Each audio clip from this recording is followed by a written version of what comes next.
All right, Larry Krueger here at Levi's Stadium for the Pig and a Pickle Krug Show with a little 49er video as we recap everything that happened down here in Santa Clara on a Thursday. It's Rams week. Niners and Rams go Sunday.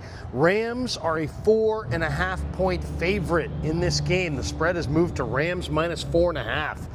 1:25 kickoff right here at Levi's. Be in your seats. Be loud when the Rams are on offense. Try to distract Stafford. That is the message.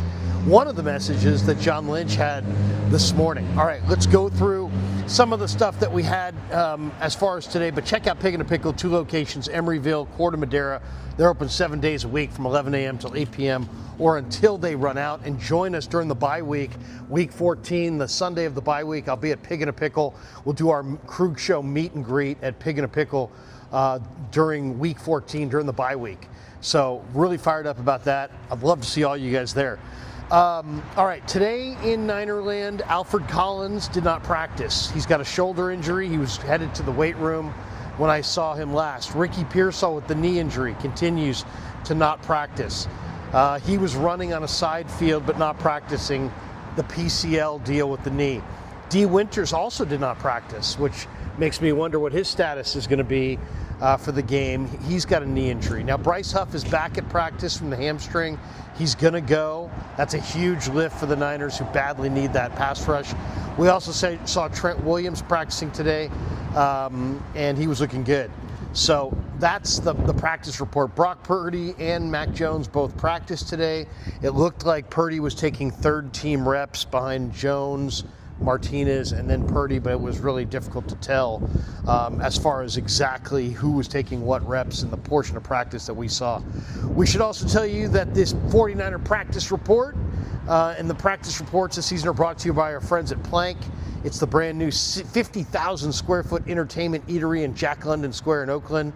Plank just opened the Hub, a brand new sports viewing space with a massive 30-foot media wall and over 70 TVs. So it's the ultimate spot to watch every game.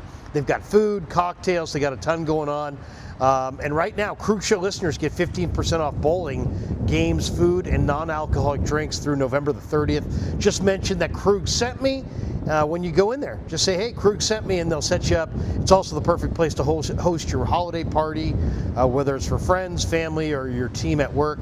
Check them out at plankoakland.com. That's plankoakland.com. All right, let's talk a little bit more about today in Ninerland. Lynch stopped by this morning with Murph and Marcus, and we won't talk, we already did a whole video breakdown on this. We won't go into too much depth, but just for those of you who might have missed the last video, this is the meat and potatoes of what he said today. He said Brandon Ayuk is expected, he's expecting to have his practice window opened at some point this season. When? We don't know. It's getting close. But he also called Brandon Ayuk's injury catastrophic. And you know what, guys? I think I'm highlighting that because I think it's an important designation. There are good injuries, or not good injuries, but minor injuries. There are injuries that are not going to derail you. Then there's serious injuries. Then there are catastrophic, career-altering type injuries. And I hope that's not the case, but I thought it was when I saw it. And listening to Lynch talk about the rehab, I think it's pretty clear. Ayuk is probably, I would say 75% he gets back this year. I don't think it's 100%. I know they said they expect to see him, they hope to see him. Shanahan was asked yesterday about it. He's like, well, I definitely think he'll be back. Well, at least we'll open his practice window. I think there's at least a 30% chance he doesn't play at all this year. At all. I said Thanksgiving, and I'm going to be wrong. If he's back, it's going to be in the middle of December. So that's the latest on Ayuk.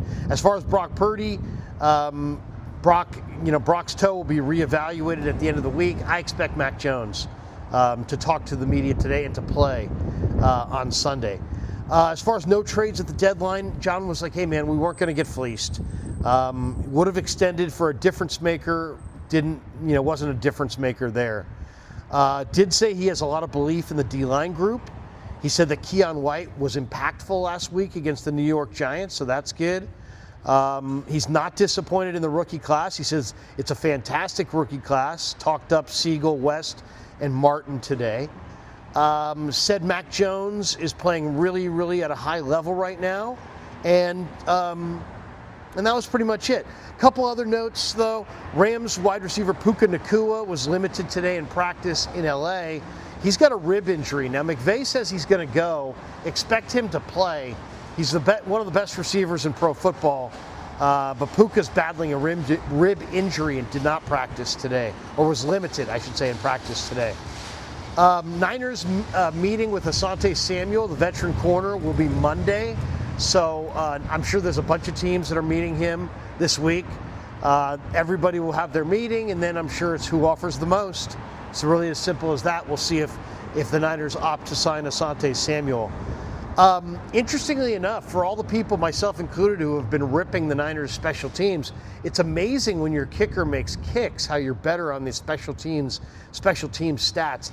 The Niners are currently now 5th in the NFL in special teams EPA. Thank you, Eddie Pinheiro. He's a big key for that.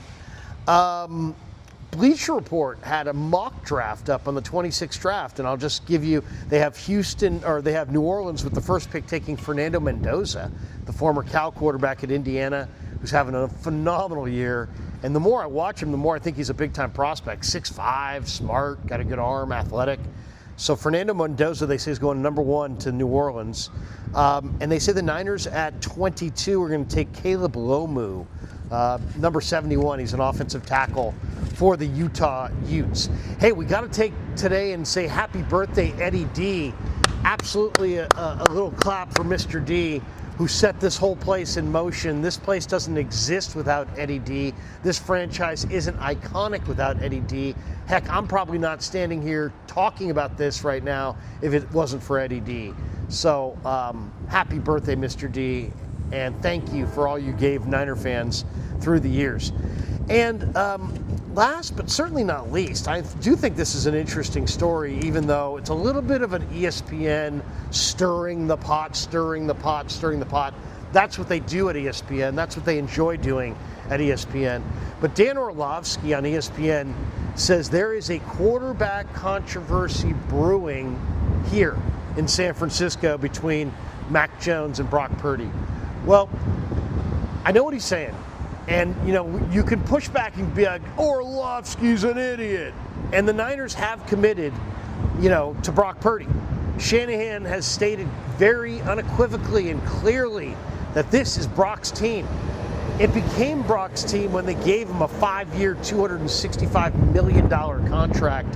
He's signed through 2030. He just signed this contract in May, and Orlovsky's already saying there's a quarterback controversy, and we're still in the same calendar year.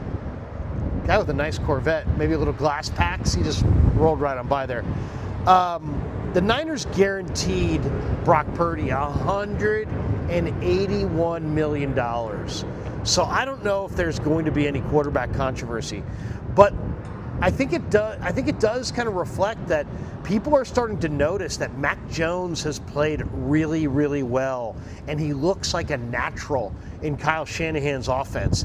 He's accurate. He can process. He's football smart. He can make all the throws. He's a good decision maker. And, you know, the key factor that also adds a lot of value to Mac Jones, and I mentioned it to Kubiak today, Mac Jones walked into this room where another guy is the leader, and without pushing to the front of the line, without being an annoying pest, has made himself the leader. I mean, one of the leaders. I mean, he's leading this team successfully. He's demonstrating leadership on a team where he's not the leader, right?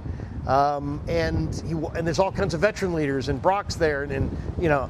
So I just think it's interesting. As far as, is there a quarterback controversy brewing? I don't think so. Not if the Niners handle this the right way. I think the right way is let Jones play. When Purdy gets healthy, put him back out there. If Purdy's healthy, he's going to play well. If he plays well, he's the guy. So it's really just about getting Purdy healthy and not rushing him back. I wouldn't put Purdy out there this week against the Rams. I'd let him get healthy. I'd wait till the bye week and then let him start those final 4 games because it's his team. And if he can't make it to the finish line, then go to Mac Jones for the rest of the year. I think that's a logical, plan, let's just say, for the 49ers and how they go about things at quarterback for the rest of the year. Ride with Jones till the bye, go to Brock coming out of the bye, and just see if he can go to the finish line. If he can, great. If he can't, you're back to Jones. Anyway, that's kind of how I see that, and I don't think there's a big controversy. I know ESPN's going to get a lot of traction out of that. Brock or Mac, Mac or Brock. And believe me, there are a lot of people right now that are already like, you know what? I prefer Mac Jones. I think Mac Jones is better. And I get it. I get it. He's playing well. He's a bigger quarterback. He has a bigger arm.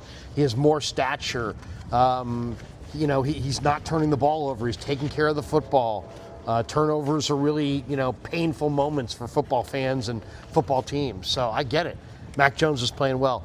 I don't think there's a controversy, but I will say this. If the Niners did rush Purdy back, let's say he played this week or played next week, and he played really bad, and because he's not healthy, and then Mac Jones comes back in and plays well, then you got a full-blown controversy because you got multiple examples of one guy not playing well and multiple examples of the other guy replacing him and playing better.